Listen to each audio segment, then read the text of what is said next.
Presentasi yang baik adalah presentasi yang melibatkan audiens atau pendengar. Nah, gimana ya caranya kita bisa membuat presentasi kita makin engaging?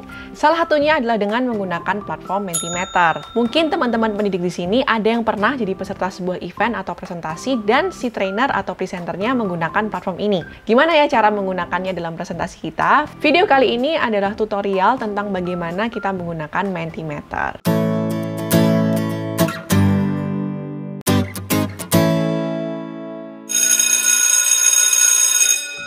Halo semuanya, selamat datang kembali di channel Ruang Edukator bersama saya Amelia. Kami percaya bahwa pendidikan yang terbaik adalah pendidikan yang transformatif dan bukan saja pendidikan yang informatif. Oleh karena itu, buat teman-teman yang baru mampir ke channel Ruang Edukator, please consider to subscribe. Siapa tahu tips dan tutorial dari kita bisa membantu teman-teman menciptakan kelas yang transformatif. Langsung aja nih, gimana caranya kita menggunakan Mentimeter di kelas ya? Langkah pertama adalah silakan pergi ke mentimeter.com. Ya, masukkan mentimeter.com dan Anda akan tiba di halaman ini.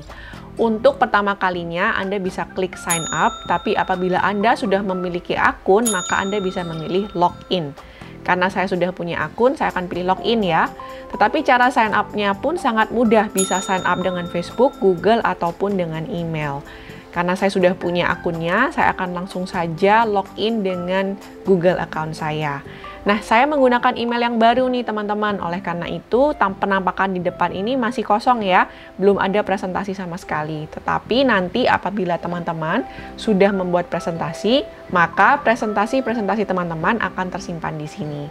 Yang pertama kali silakan klik New Presentation. Setelah masuk ke New Presentation, maka kita akan diarahkan ke halaman ini, teman-teman. Kalau teman-teman lihat di sebelah kiri, ini adalah penampakan slide-slide apa saja yang ada.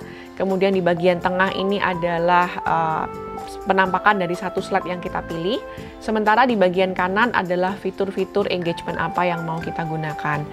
Dibagi menjadi beberapa bagian, ada popular question type. Jadi kalau yang 6 fitur ini itu berkaitan dengan pertanyaan.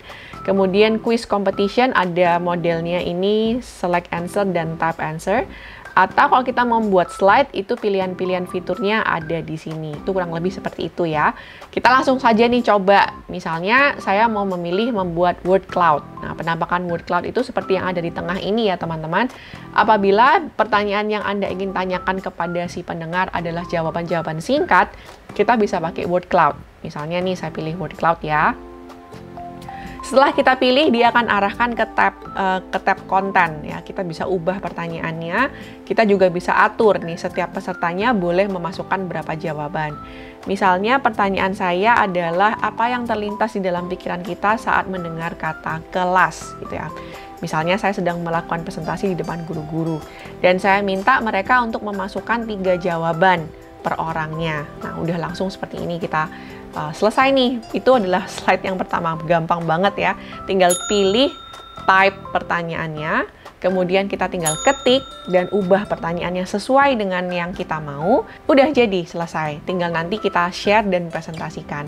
Saya akan coba bikin satu pertanyaan lagi ya. Misalnya nih sebelah kiri atas caranya menambah slide, tinggal klik add slide. Setelah add slide, saya misalnya mau membuat model multiple choice. Setelah saya klik, saya akan diarahkan ke tab konten sekali lagi dan kita bisa ubah pertanyaannya. Tadi kalau multiple choice kita juga bisa ubah pilihan optionnya. Seperti itu ya. Misalkan saya mau tanyakan bagaimana kabarmu hari ini. Senang, biasa aja, sedih gitu ya, misalkan ada 3 opsi ini. Kalau teman-teman mau menambah opsi yang lain, tinggal klik aja di sini add another option, maka akan keluar opsi yang keempat. Tapi kalau misalkan cukup 3 aja atau mau menghapus opsi yang ada, tinggal klik remove di sebelah kanan. Nah, ini udah jadi ya, pertanyaannya ada di tengah. Pilihannya adalah senang, biasa saja, ataupun sedih. Saya bisa nggak masukkan gambar? Ini kan tentang ekspresi, tentang perasaan. Saya mau kasih gambar deh. Bisa, tinggal teman-teman pergi ke sebelah kanan dari opsi ini, ada gambar image.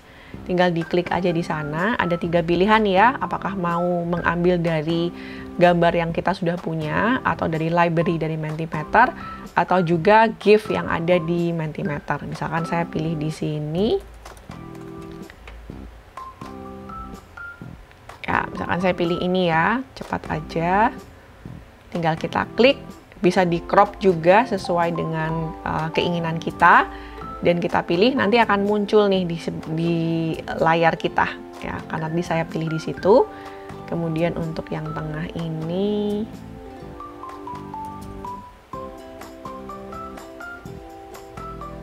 nah, misalkan saya pilih yang tengah ini, saya mau potong tulisannya OK-nya ya, kecilin aja.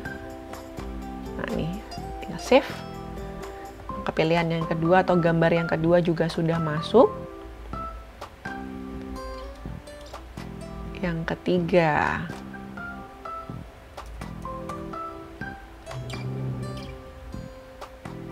oke, sedih ini ya, saya pilih.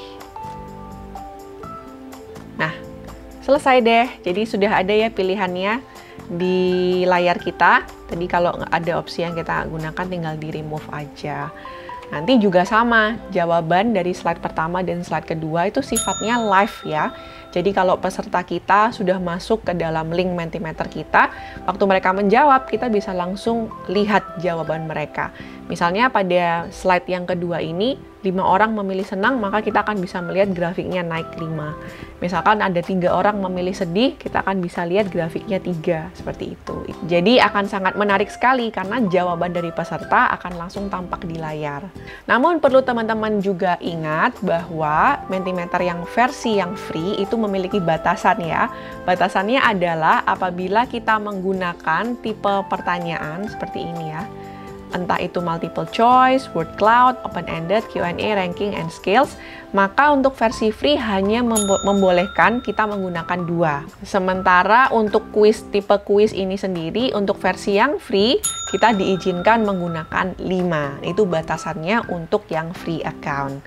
Jadi kalau misalkan ini saya tambah slide lagi, nah, akan keluar notifikasi seperti ini ya, kalau maksimum jumlah maksimum untuk tipe questions itu sudah habis. Jadi yang kita tidak bisa memilih lagi tipe-tipe yang ada di sini, tapi kita masih bisa menambah nih untuk quiz competition ini. Jadi bisa sampai maksimal 5. Lalu yang bawah ini apa ya? Yang bawah ini kalau kita mau buat slide-nya langsung di Mentimeter juga bisa. Ya, misalkan saya mau membuat seperti ini, heading and bullet. Jadi kita bisa kasih pertanyaan atau kita bisa isi slide kita di sini ya. Saya ngisinya di sebelah kanan.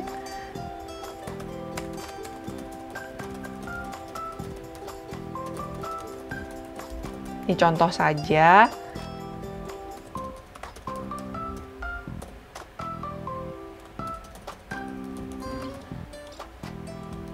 Nah, jadi waktu kita ketik di sebelah kanan, jadi deh slide-nya. Jadi teman-teman bisa langsung explore aja. Apabila teman-teman mau bikin juga sekalian konten presentasinya di sini, bisa menggunakan fitur-fitur yang ada di konten slide sebelah kanan ini.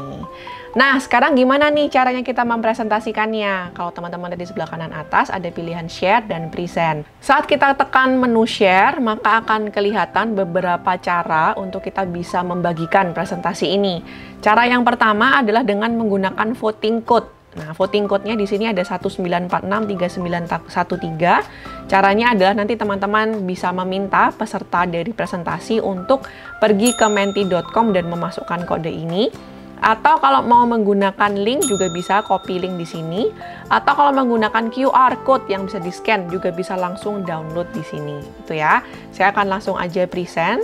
Nah, waktu kita present penampakannya akan seperti ini, teman-teman. Nah, ini penampakannya untuk slide yang kita punya, gitu ya. Coba saya kembali ke yang pertama. Nah, apa yang terlintas di pikiran kita saat mendengar kata kelas? Nih kalau lihat sebelah atas ada kata-kata go to www.menti.com and use the code 19463913. Ini tadi ya cara untuk membagikan presentasinya. Atau kalau kita menggunakan link, kita misalnya sedang meeting Zoom atau Meet, kita juga tinggal copy link di sini dan bagikan linknya di kolom chat. Ya, gampang banget ya caranya. Saya akan coba sign in sebagai peserta melalui handphone saya. Caranya dengan menti.com dan kemudian masukkan kodenya. Nah, di penampakannya kan seperti ini ya kalau kita udah masuk. Jadi lihat, enak banget teman-teman, bisa pakai laptop, bisa juga pakai smartphone. Kita masukkan kodenya 19463913. Masuk. Nah, kalau sudah masuk, langsung nih pertanyaannya kelihatan. Apa yang terlintas di pikiran kita saat kita mendengar kata kelas? Misalkan saya tulis murid, begitu ya, guru, pelajaran. Oke, submit. Nah, jawaban ini akan langsung tampak secara live di layar, ya, akan langsung kelihatan secara live di layar. Kemudian kalau misalkan kita mau menuju ke pertanyaan berikutnya, maka kita dari laptop si presenter bisa langsung klik next aja. Ya, klik next ke berikutnya, langsung di dalam layar peserta juga akan langsung berubah layarnya juga. Tinggal pertanyaannya bagaimana kabarmu hari ini. Misalkan saya pilih senang, kemudian saya kumpulkan, sekali lagi di layar presentasi juga akan langsung tampak jawaban yang saya masukkan. Seru banget kan teman-teman, jadi bisa lebih melibatkan peserta nih. Ya, sekali lagi tinggal saya klik next untuk di layar presenter. Nah, kalau udah berganti slide-nya, maka secara otomatis di layar peserta juga akan berubah. Nah, kurang lebih begitu cara menggunakannya. Cukup mudah ya, menggunakan sekali lagi kalau mau menggunakan yang versi free, teman-teman bisa gunakan.